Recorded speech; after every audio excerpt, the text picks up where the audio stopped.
پوری دنیا میں مسلم ممالک کے قوانین کو دنیا کے سخت ترین قوانین مانا جاتا ہے۔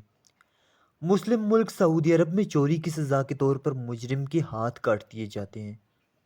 کیا آپ جانتے ہیں دنیا میں ایک ایسا غیر مسلم ملک بھی ہے جہاں مسلمان ملکوں سے بھی زیادہ سخت قوانین نافذ ہیں؟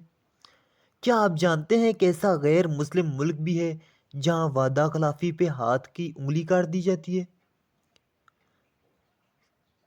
سخت قوانین کی وجہ سے جاپان نے اتنی جلدی ترقی کی۔ جاپان دنیا کا واحد ملک ہے جہاں صرف وعدہ خلافی پہ ہاتھ کی انگلی کاٹ دی جاتی ہے۔ آپ کے خیال میں کیا ایسا قانون پاکستان میں بھی نافذ ہونا چاہیے؟ اپنی رائے کا اظہار ضرور دیجیے گا کامنٹس باکس میں۔ کیسی لگی آپ کو یہ ویڈیو؟ کامنٹس باکس میں ضرور بتائیے گا۔ ملتے ہیں ایک نئی ویڈیو کے ساتھ، تب تک دیجیے اجازت۔ اللہ نگہبان۔